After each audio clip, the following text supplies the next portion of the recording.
Well, guys, what was a very joyous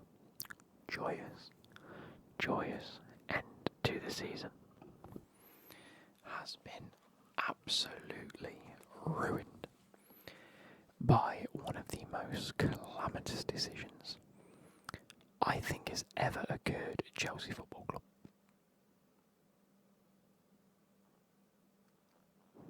I really do believe that. I really do believe that. And it's one that goes completely against everybody's judgment and opinion. It's ridiculous. I'm going to grab a drink. We're going to sit down and talk about the fact that Pochettino has been sacked / mutually agreed to leave the club. We'll get into that specifically in a few minutes. I'm going to get some of the facts and some of the details up. I may snack on some of these.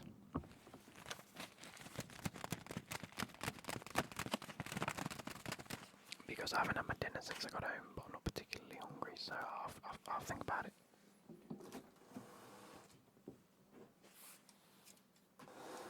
I have gone and bought some more Pepsi, but for now,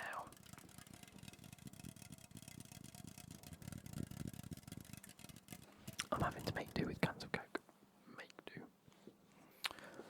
So, where do we start? Let's just type in Pochettino. 22 hours ago, so last night, it was confirmed that Pochettino and the sporting directors, Paul Winstanley, Lawrence Stewart, and then the co-controlling owners, Egg Barley, had all met over the course of 2 days, and it was agreed that he would leave the club.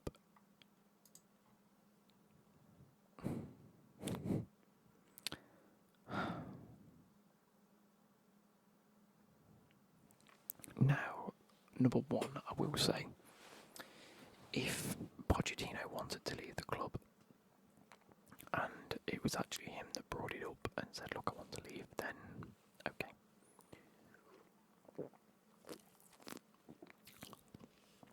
I don't believe that for a second. But if that's true, then okay. It says here there's no bad blood between Pochettino and Chelsea, which makes me think that Pochettino's been a little bit more class about this, and he's just gone, alright, look, we're not seeing eye to eye, it's obvious you don't want me here, bye, let's leave it at that, I'll say my goodbyes and get going.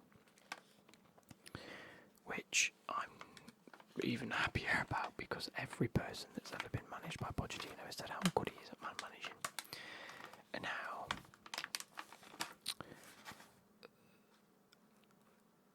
good he is at controlling himself and emotions, and I think that really was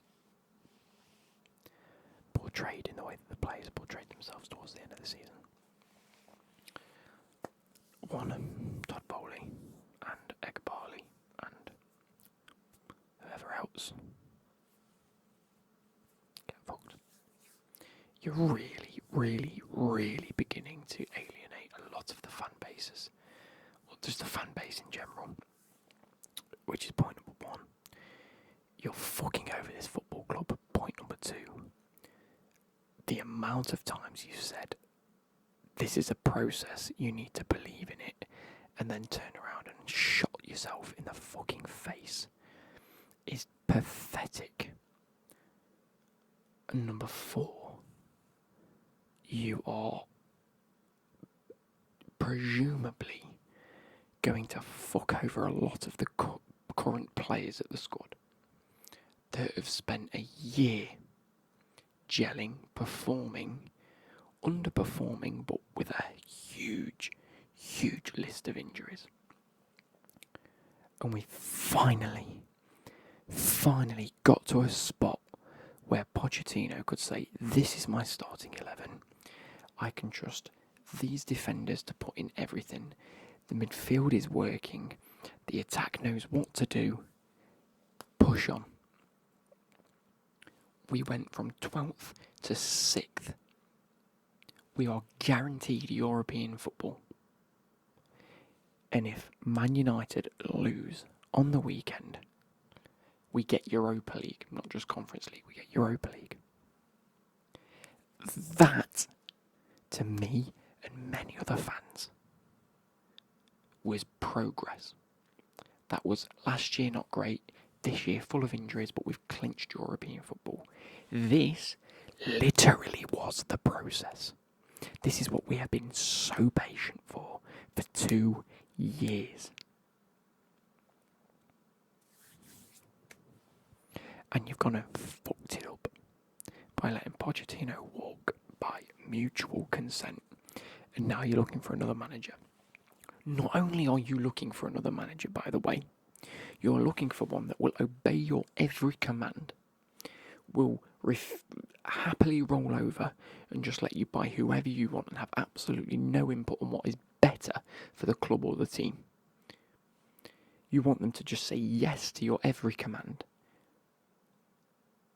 And you want someone that is not proven. What the fuck is your problem? You are not looking at your Thomas Tuchels. You're not looking at your Hansi Flicks. You're not looking at anybody with any managerial stature in the game. You are going, and I quote, for a young, up-and-coming manager.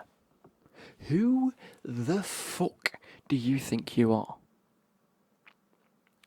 On the list, De Zerbi, probably one of the only experienced managers in there, of which he's taken Brighton this year to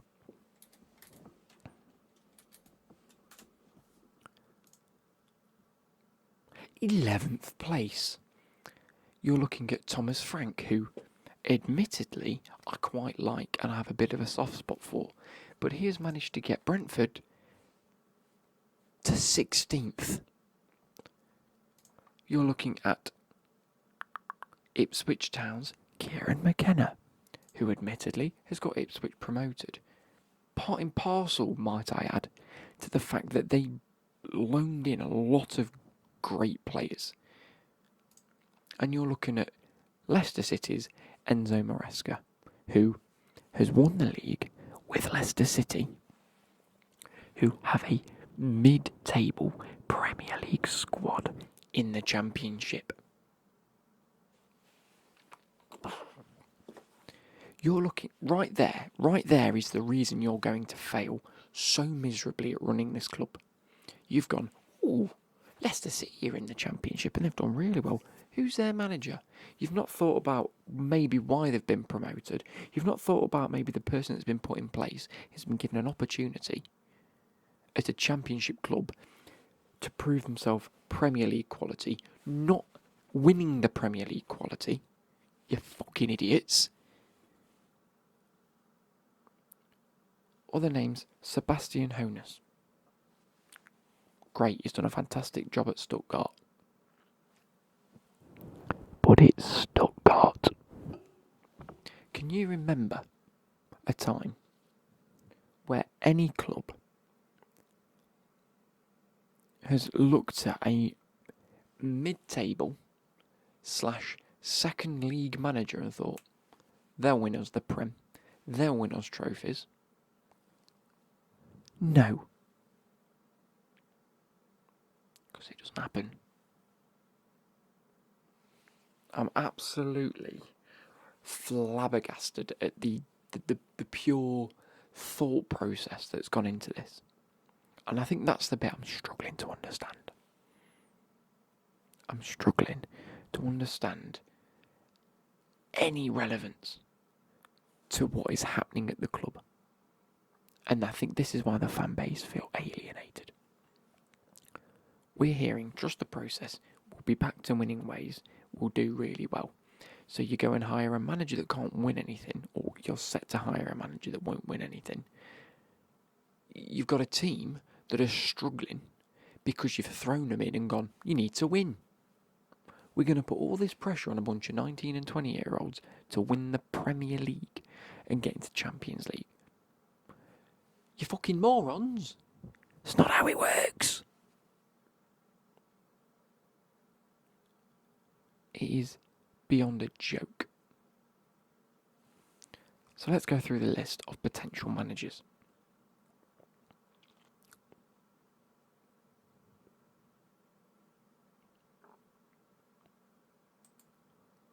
I don't even know where I can go from here.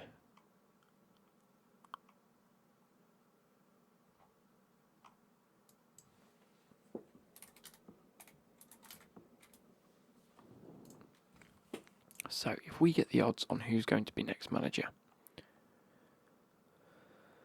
so by favourite.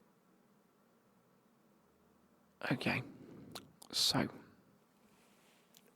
we're going to talk about maybe a couple of these managers, what they might bring, why I think they're going to be good, but why ultimately they won't do well. Number 1, Kieran McKenna. I absolutely rate what he's done for Ipswich, but a lot of his success is down to Ipswich's recruitment. Chelsea's recruitment isn't there.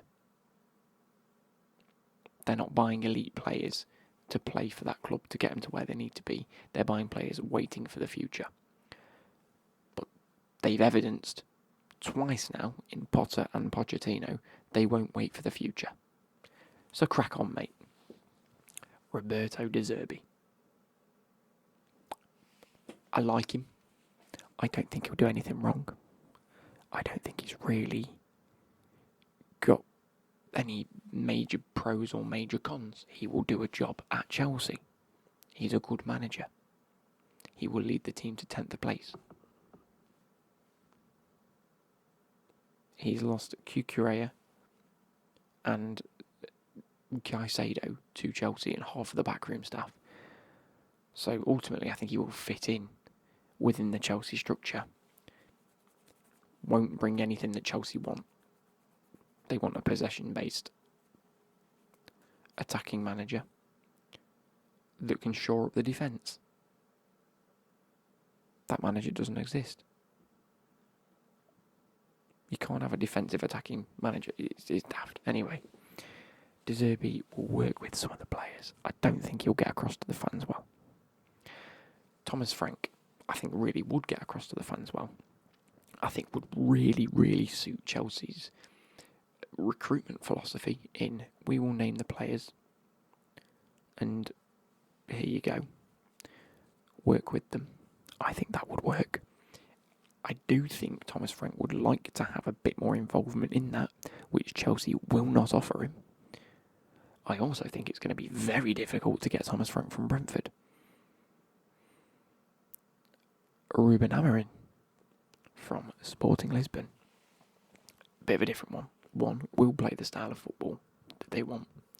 2, will not like the recruitment that Chelsea will do. I don't think he's going to enjoy not being part of anything. Number 3, minuscule possibility that it helps us bring Gyökeres to Chelsea because we're going to get Osimhen, Šeško or Gyökeres. We're going to get one of them. Oh, by the way, Thomas Frank could help us get Ivan Toney of bare minimum, but he's probably on his way to Arsenal. Amorim, back to that, could help us get Gyökeres. Don't think they'll enjoy him wanting to be in and around the club. May struggle to actually perform at Chelsea because fuck knows his credentials. He hasn't really done much but winning league with Sporting Lisbon. Great. It's the Portuguese league. I'd rather someone that's won the fucking championship. Get Vincent Kompany in the job. Number 5, Thomas Tuchel. Would love him back at Chelsea. I think he'd do a job. Board don't like him. He'll want exactly the same conditions as the reason why he left. He's not a fit at Chelsea. That's been evidenced. Cesc Fabregas. That's fucked. Fabregas done an amazing job this season. Coaching and helping Como get from the Serie B to the Serie A. Fantastic job. Are we playing Football Manager? How can we have him as manager? What's this about? Sebastian Hoeneß against Stuttgart done a fantastic job with Stuttgart. Brilliant. Smashed it, mate. Where's that going to leave you at a Chelsea manager? Who are you going to bring along with you? How are you going to fit into our philosophy and system? It's fucking mental. Oh, and just to top it off, Iraola's there, I think, from Bournemouth. Is he? Is he from Bournemouth? Iraola. Yes. Bournemouth manager. Cool, Premier League proven. Quite like him. He's turned Bournemouth round. Great. I have no issues with him. Will definitely want to be a bit more involved than what they want. Won't happen. Hansi Flick, top class manager. I think he'd be a good fit. But won't come here because he's too strict. And he'll set out his rules and the club won't like it because he's not a yes man. Plenty of other people on this list that we're just not going to end up with. But the key factor between every single one of them, they all say no to the job. Not a single one of them should be looking at this Chelsea management job and going, that's a bit of me. Name one of them that will look at the offer of, you have to do everything I say. I will, reportedly, by the way, I will also be in control of some on-the-field decisions. The board are just getting too involved. They don't know how to be a board at all. After all of that, that makes you think, yep, I can deal with that. What's the point? What's the point? What's the fucking point? Let me know your thoughts and feelings down below. Let me know who you think is going to be in charge and taking over. There was a time where we were fighting over the likes of the Ancelottis of the world. We brought in Jose Mourinho.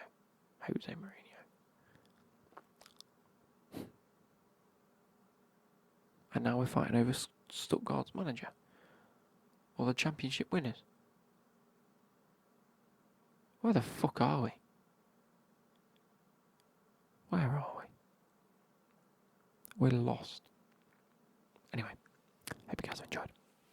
I'll catch you later. Goodbye.